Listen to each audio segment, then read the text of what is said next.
प्रिय विद्यार्थियों, हिंदी साहित्य की इस व्याख्यान माला में आप सभी का एक बार पुनः स्वागत है। आज हम हिंदी साहित्य के अंतर्गत रीतिकाल की विविध काव्य धाराओं पर विस्तार से चर्चा करेंगे। आज के इस व्याख्यान का मूल विषय है रीतिकाल की विविध काव्य धाराएं। हिंदी साहित्य के विभिन्न विद्वानों ने रीतिकाल के समस्त काव्य और उनके कवियों को मुख्यतः 3 वर्गों में विभाजित किया है। नंबर 1 रीतिबद्ध काव्य, नंबर 2 रीति सिद्ध काव्य और नंबर 3 रीति मुक्त काव्य। इन काव्य धाराओं के नाम से ही स्पष्ट होता है कि रीति परंपरा का प्रभाव प्रत्यक्ष या अप्रत्यक्ष रूप में सभी पर दिखाई देता है। यहाँ हमें रीति शब्द के व्यापक अर्थ को भी ध्यान में रखना होगा, अर्थात विशेष रूप से रीति शब्द के व्यापक अर्थ को समझना होगा। रीति शब्द का अर्थ है विशेष पद रचना और लक्षण ग्रंथ। रीतिबद्ध कवियों ने तो अपने अपने लक्षण ग्रंथों में प्रत्यक्ष रूप में रीति परंपरा का निर्वाह किया ही, रीति सिद्ध कवियों की रचनाओं की पृष्ठभूमि में भी रीति परंपरा काम कर रही है।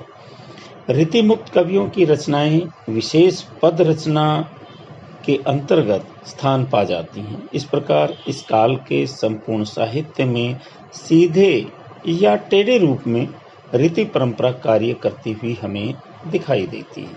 यहाँ रीति काल के तीनों काव्य धाराओं का विश्लेषण करने हम जा रहे हैं और सबसे पहले हम रीतिबद्ध काव्य की और उनके कवियों की विस्तार से चर्चा करेंगे। रीति साहित्य की रीतिबद्ध काव्य धारा के अंतर्गत वह साहित्य आता है जो रीति निरूपण के रूप में लिखा गया है।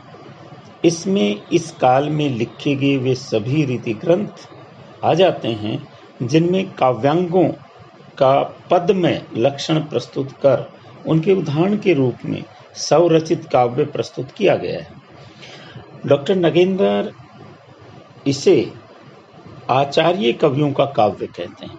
अर्थात डॉक्टर नगेंद्र का विचार है कि ये जो काव्य है अर्थात रीतिबद्ध काव्य है वो आचार्य कवियों का काव्य, अर्थात जो भी जिन्होंने भी रीति ग्रंथों की रचना की, लक्षण ग्रंथों की रचना की है या जिन्होंने जो सिद्धांत निर्मित किए हैं वो आचार्य कवि कहलाए हैं।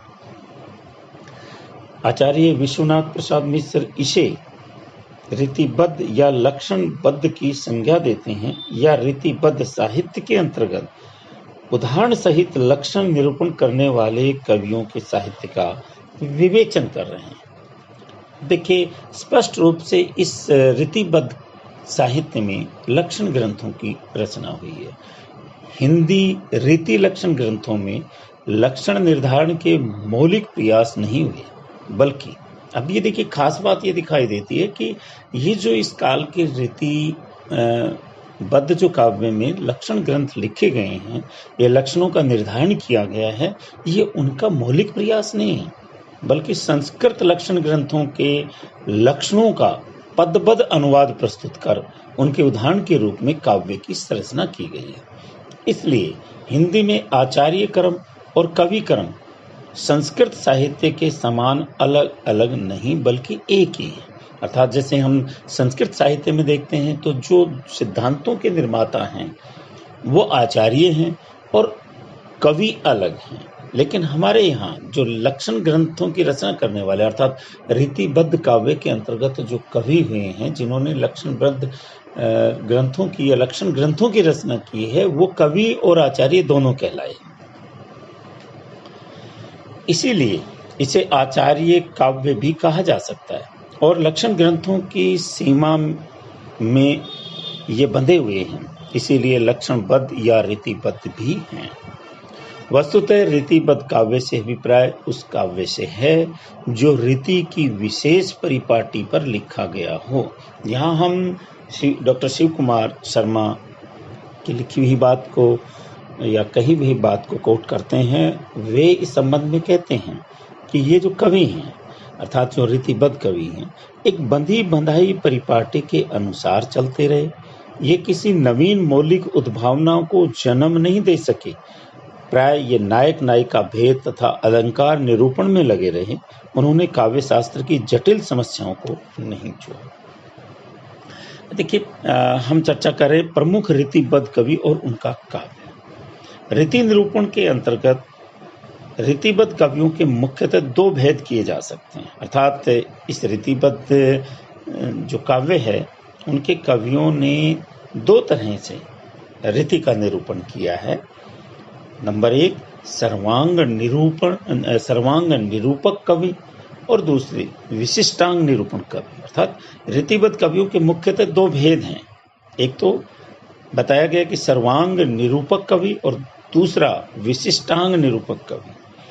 सर्वांग निरूपक कवि वे हैं जिन्होंने काव्य के समस्त अंगों, काव्य लक्षण, काव्य हेतु, काव्य प्रयोजन, काव्य भेद, काव्य की आत्मा, शब्द शक्ति, गुण दोष, रीति अलंकार और छंद आदि का विवेचन अपने ग्रंथों में किया है, परंतु ऐसा बहुत कम कवियों ने किया है।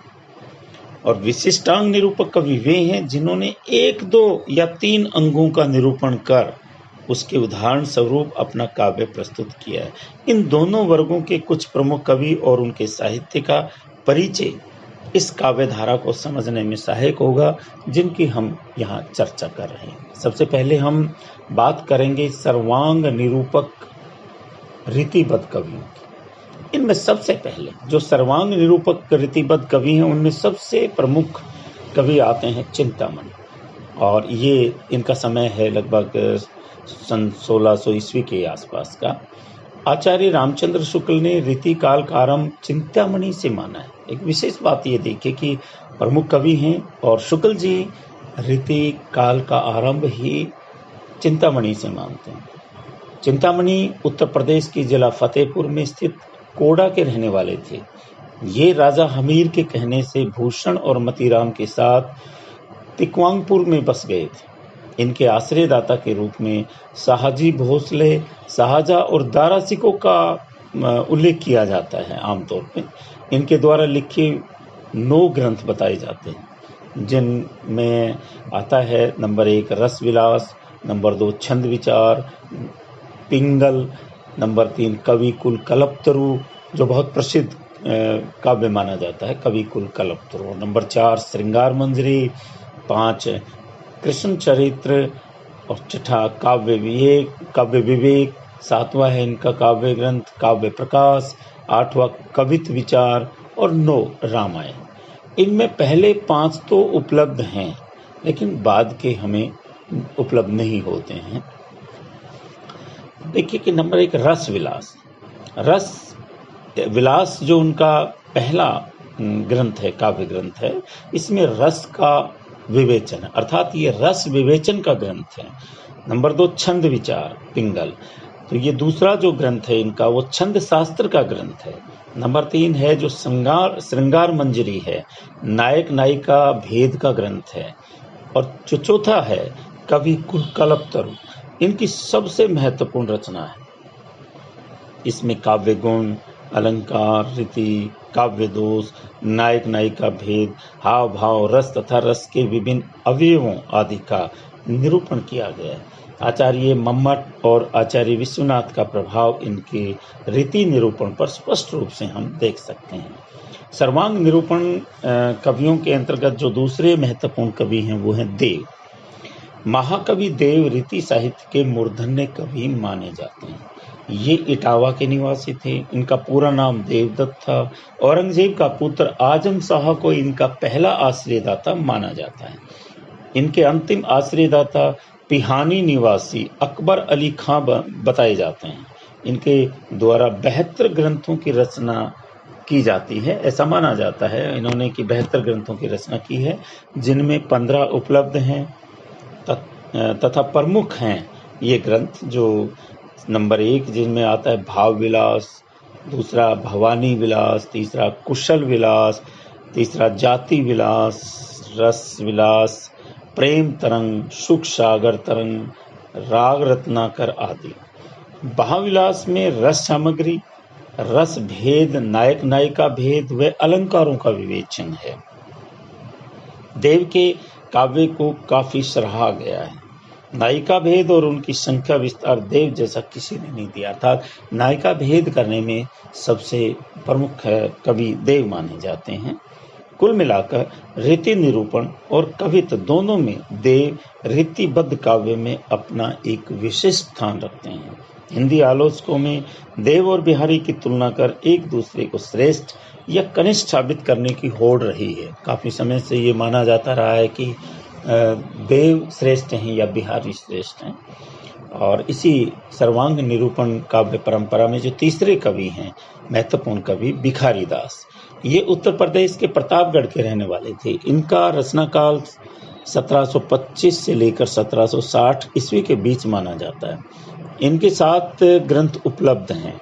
नंबर 1 अमरकोश, नंबर 2 विष्णु पुराण, नंबर 3 शतरंज शतीका, नंबर 4 रस सारांश, नंबर 5 छंदावरण व पिंगल, नंबर 6 काव्य निर्णय और 7वां ग्रंथ है इनका श्रृंगार निर्णय। अमरकोश संस्कृत के अमरकोश का अनुवाद है। इनका प्रसिद्ध ग्रंथ श्रृंगार निर्णय है, जिनमें श्रृंगार रस का विस्तृत वर्णन है। काव्य के सबसे अधिक विषयों का निरूपण करने वाले संभवतः ये पहले कवि हैं। हम जब देखते हैं तो सबसे ज़्यादा अधिक जो वर्णन इन्होंने काव्य के विषयों का किया है, निरूपण किया है, ये पहले कवि माने जाते हैं। इन्होंने पांडित्य प्रदर्शन से बचते हुए रीति कर्म के साथ ही कवि कर्म का सामंजस्य स्थापित किया, अर्थात केवल अपने लक्षण ग्रंथों में या रीतिबद्ध ग्रंथों में पांडित्य प्रदर्शन ही नहीं किया है, बल्कि कवि का कर्म भी निभाया है।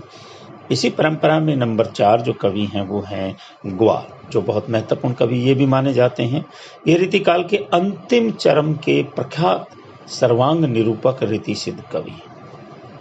इनका जन्म वृंदावन व मृत्यु रामपुर में हुई। ये पंजाब के महाराजा रणजीत सिंह के पुत्र शेर सिंह, रामपुर के नवाब मजीठा निवासी लहना सिंह के आश्रय में रहे, अर्थात इनके जो आश्रयदाता हैं ये रणजीत सिंह के पुत्र शेर सिंह के आश्रय में रहे और रामपुर के नवाब के आश्रय में रहे, मजीठा निवासी लहना सिंह के आश्रय में रहे।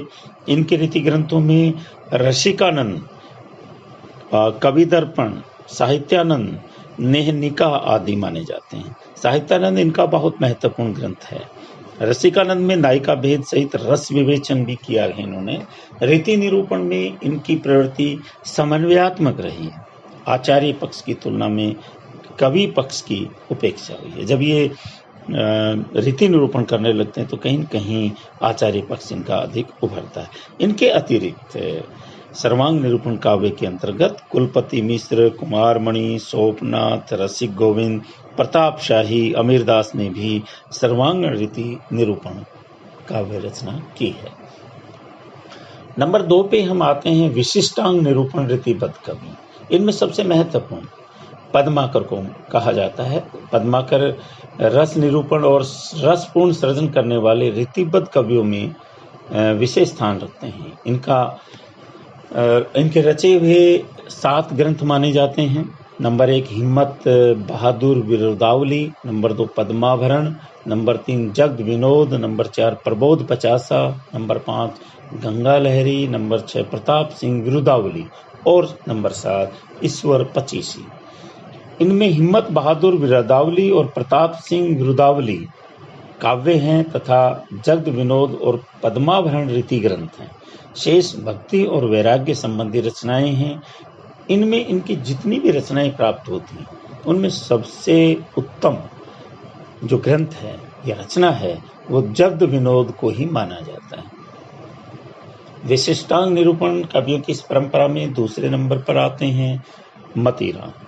मतीराम श्रृंगार रस का विस्तृत विवेचन करने वाले रीतिबद्ध कवियों में अपना एक अलग स्थान रखते हैं। सम्राट जहांगीर, बूंदी नरेश राव हाड़ा इनके आश्रयदाता रहे हैं। इनकी प्रसिद्ध रचनाएं हैं फूल मंजरी, रसराज, ललित लला, मतीराम सतसई, साहित्य सार, लक्षण ग्रंथ इनकी प्रसिद्ध रचनाएं। सरसता मतीराम के काव्य की अनोखी विशेषता है। आचार्य शुक्ल के बारे में लिखते हैं कि रीतिकाल के प्रतिनिधि कवियों में पद्माकर को छोड़कर और किसी कवि में मतीराम की सी चलती भाषा और सरल व्यंजना हमें और कहीं नहीं दिखाई देती है। इसलिए मतीराम भी एक प्रसिद्ध रीति निरूपण कवियों के रूप में पहचाने जाते हैं। नंबर 3 जसवंत सिंह। ये मारवाड़ नरेश गद सिंह के पुत्र थे। भाषाभूषण और प्रबोध नाटक इनकी साहित्यिक कृतियां मानी जाती हैं। भाषाभूषण अलंकार निरूपण का एक प्रख्यात काव्य है, एक प्रख्यात ग्रंथ माना जाता है। इसमें नायिका भेद संक्षेप में और अलंकार की विस्तार से चर्चा की गई है। इनके अतिरिक्त अन्य कवियों ने भी काव्य के किसी 1, 2 या 3 अंगों के निरूपण करने वाले रीति ग्रंथ लिखे हैं, जिनमें सुखदेव मिश्र, रसलीन, भूषण, रामसाय आदि प्रसिद्ध माने जाते हैं। इस प्रकार से हमने यहाँ इस रीतिकाल के विविध काव्य धाराओं के अंतर्गत इस व्याख्यान में हमने सबसे जो प्रमुख है और सबसे पहली है रीतिबद्ध काव्य और उनके कवियों के ऊपर विस्तार से चर्चा की है। अगले उसमें नंबर 2 जो काव्य है इनका रीति सिद्ध काव्य, उसके ऊपर विस्तार से चर्चा करेंगे। आज